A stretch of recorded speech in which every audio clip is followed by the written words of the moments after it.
അത് കഴിച്ച അപ്പോൾ നമ്മൾ ഒരു ഫോൺ കിട്ടി. ഫോൺ ഒന്ന് അൺബോക്സ് ചെയ്യുമ്പോൾ വീഡിയോ നിങ്ങൾ ഇന്ന് കാണാൻ പോകുന്നത്. 16 Pro Max ആണ് നമുക്ക് കിട്ടിയത്. കിട്ടിയല്ല, വാങ്ങിച്ചത് 16 Pro Max വൈറ്റ് ടൈറ്റാനിയം ആണ്. 256 GB വെള്ള ടൈറ്റാനിയം ഫോൺ. വെള്ള വൈറ്റ്.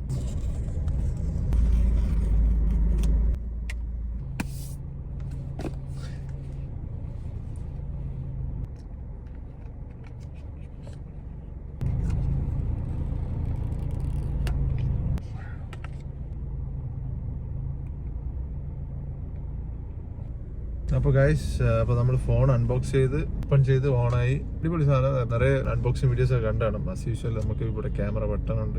4K 120 FPS നമുക്ക് ഷൂട്ട് ചെയ്യാൻ പറ്റും. കുറച്ചുകൂടെ സ്ലോ മോഷൻ. പിന്നെ ഇത് പ്രസ് ചെയ്ത് കഴിഞ്ഞാൽ ക്യാമറ ഓൺ ആവുന്നു. നമുക്ക് ക്യാപ്ചർ ചെയ്യാം.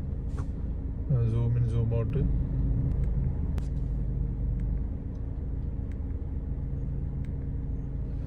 അപ്പോൾ അങ്ങനെ കുറേ ഫീച്ചേഴ്സ് ഇതിൽ ആഡ് ചെയ്തിട്ടുണ്ട്. അപ്പോൾ കൊള്ളാം. ഏതായാലും ഇപ്പോൾ നോയ്സ് ക്യാൻസലേഷൻ ആണ് മെയിനായിട്ട് പറയാനുള്ളത് എനിക്ക്. നമ്മൾ വ്ളോഗേഴ്സിന് വ്ളോഗിങ് ഒക്കെ ചെയ്യുമ്പോൾ കൂടുതലായിട്ട് ഉപകാരപ്പെടുന്ന ഒരു സാധനമാണ്. നമുക്ക് പല നോയ്സുകൾ നമുക്ക് ക്യാൻസൽ ചെയ്തിട്ട് നമ്മൾ സംസാരം മാത്രമായിട്ട് അതിൽ ആഡ് ചെയ്തിടാനും പറ്റും. അതൊരു നല്ല ഫീച്ചറായിട്ട് എനിക്ക് തോന്നി. സൂപ്പറാണ്. പിന്നെ ഞാൻ ഈ നോച്ചുള്ള ഫോൺ ഇപ്പോൾ ആദ്യമായിട്ടാണ്. ഞാൻ നേരത്തെ യൂസ് ചെയ്തിരിക്കുന്നത് 13 Pro Max ആണ്. അപ്പോൾ അതിന് ഇതിലോട്ട് വന്നപ്പോൾ എനിക്ക് നല്ല ചേഞ്ചസ് ഉണ്ട്. കുറച്ചുകൂടെ നല്ല സ്മൂത്താണ്, കുറച്ച് ഫാസ്റ്റ് ആയിട്ടുണ്ട്. പിന്നെ ഏതായാലും ഡീറ്റെയിൽ ആയിട്ട് യൂസ് ചെയ്തിട്ടൊരു വീഡിയോ കമ്പാരിസൺ വീഡിയോ കൂടെ ചെയ്യണമെന്നുണ്ട് 13 Pro Maxൻ്റെയും 16 Pro Maxൻ്റെയും. അപ്പോൾ ഡീറ്റെയിൽ ആയിട്ട് മനസ്സിലാക്കാൻ പറ്റും. അപ്പോൾ ഇത്ര തന്നെ ഇന്നത്തെ വീഡിയോ. Bye bye, Tata.